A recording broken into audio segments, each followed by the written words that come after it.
Welcome back to Trending Update USA.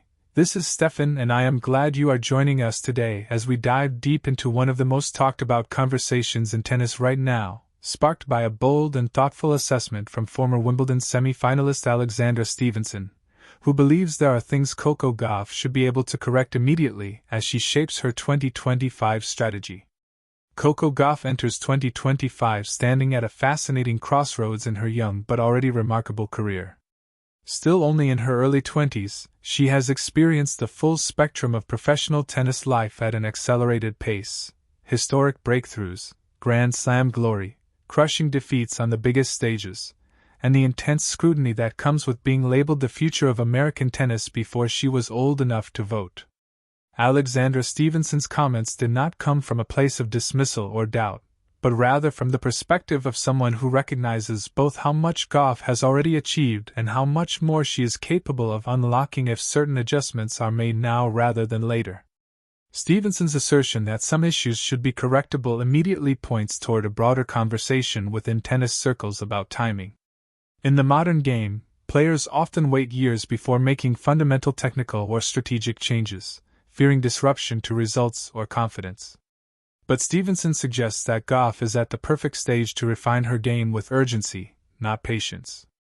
The idea is not to rebuild, but to sharpen, to turn lingering weaknesses into neutral factors and strengths into weapons that consistently decide matches against the very best players in the world. One of the most frequently discussed elements of Gauff's game has been her serve. At its best, it is powerful, well-placed, and capable of setting up quick points. At its worst, it becomes a source of pressure, leaking double faults at inopportune moments and gifting momentum to opponents. Stevenson's implication that this is an immediately correctable issue resonates with many analysts who believe the mechanics are already there. The challenge lies more in rhythm, trust, and repetition under pressure than in any radical technical overhaul. In 2025, the margin between winning and losing at the elite level is often decided by just a handful of points, and stabilizing the serve could translate directly into deeper runs at every major.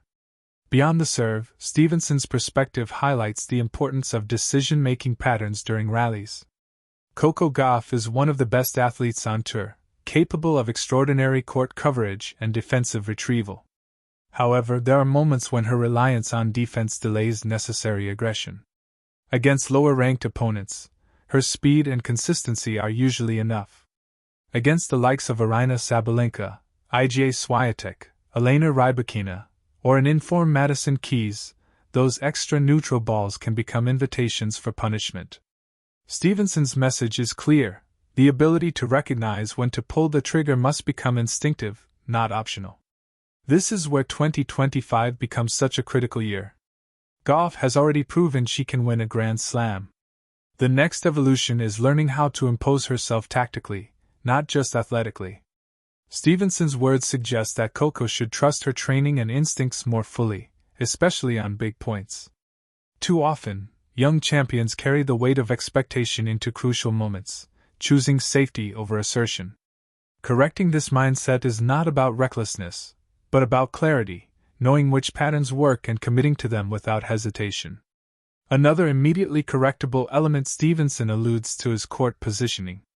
Gauff has sometimes been criticized for standing too far behind the baseline, particularly on return games. While this gives her time to react and use her speed, it also allows opponents to dictate with depth and angles.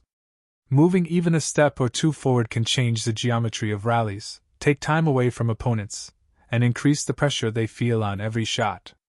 This adjustment does not require years of development, but rather a commitment to embracing discomfort in pursuit of long-term dominance. Stevenson's comments also open up a discussion about the mental side of Gauff's 2025 strategy. Coco is known for her maturity, composure, and thoughtful approach to her career, but there is a fine line between reflection and overthinking. Immediate corrections sometimes fail not because players lack ability, but because they lack conviction. Stevenson's tone suggests that Gauff should simplify her mental checklist, focusing on a few clear priorities rather than trying to perfect everything at once. In a sport as unforgiving as tennis, clarity is power. The competitive landscape Coco Gauff faces in 2025 makes this urgency even more relevant. Aryna Sabalenka continues to play with relentless aggression, capable of blowing opponents off the court when her game clicks. Iga Swiatek remains the benchmark for consistency, intensity, and tactical discipline. Elena Rybakina's serve and baseline power pose unique challenges on faster surfaces, while younger players and rising talents are arriving every season with fearless mindsets. In this environment, incremental improvement is not always enough. Stevenson's belief in immediate corrections reflects an understanding that the tour does not wait. What makes Stevenson's analysis particularly compelling is her acknowledgement of Gauff's strengths. This is not a critique of failure, but a roadmap for dominance. Coco's movement, backhand stability, competitive spirit, and ability to learn from setbacks are already elite. The question for 2025 is whether she can turn close losses into routine wins and routine wins into commanding performances. Immediate corrections, when applied with confidence, can have a ripple effect across an entire season. Another subtle aspect of Stevenson's message relates to leadership within Gauff's team. At this stage of her career, Coco has enough experience to take greater ownership of her strategy. Listening to coaches and advisors is essential, but so is self-advocacy. Stevenson's words can be interpreted as encouragement for Gauff to trust her own read of the game, to communicate clearly with her team about what feels right and what needs adjustment now rather than later. Champions are not only shaped by guidance, but by dialogue. As the 2025 season unfolds, every tournament will serve as a measuring stick for how these corrections are being implemented. Early round efficiency, improved conversion on break points, and fewer dips in level during matches will be key indicators. Fans and analysts will watch closely, not just for results, but for patterns. Is Gauff stepping into the court more often?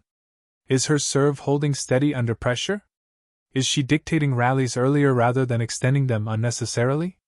These are the details Stevenson believes should show progress quickly. There is also a broader narrative at play about American tennis. Coco Gauff carries the hopes of a nation eager for sustained success at the very top of the women's game. While she has already delivered historic moments, the expectation now is consistency at the business end of the biggest events. Stevenson's comments reflect a belief that Gauff is capable of meeting those expectations, but only if she treats 2025 as a year of decisive action rather than gradual experimentation. It is important to remember that immediate correction does not mean instant perfection. Tennis development is rarely linear. There will be matches where changes look uncomfortable, where results lag behind intention.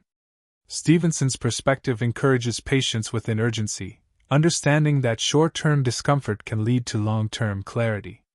The key is commitment. Half measures rarely succeed at the elite level. Coco Gauff's response to such commentary will also shape her public narrative. She has consistently shown resilience in the face of criticism, often using it as fuel rather than distraction. If Stevenson's words resonate internally, they could become a quiet catalyst for one of Gauff's most complete seasons yet. The best champions often credit turning points not to victories, but to moments when honest assessment met decisive action. As we look ahead, 2025 represents more than just another season for Coco Gauff. It is a test of evolution. Alexandra Stevenson's assertion that there are things Gauff should be able to correct immediately challenges the notion that greatness requires endless time. Sometimes, greatness requires courage, the courage to adjust, to commit, and to believe that the next level is not years away, but within reach right now. That belief is what makes this conversation so compelling. Coco Gauff has already rewritten record books. The question now is how she chooses to write the next chapter. If Stevenson's insights are any indication, the tools are already there. The strategy is clear. The moment is now. And for fans of tennis around the world, watching how Coco Gauff responds in 2025 may be one of the most fascinating stories of the season. This is Steffan, and you're watching Trending Update USA, where we bring you the stories shaping the world of tennis today and tomorrow.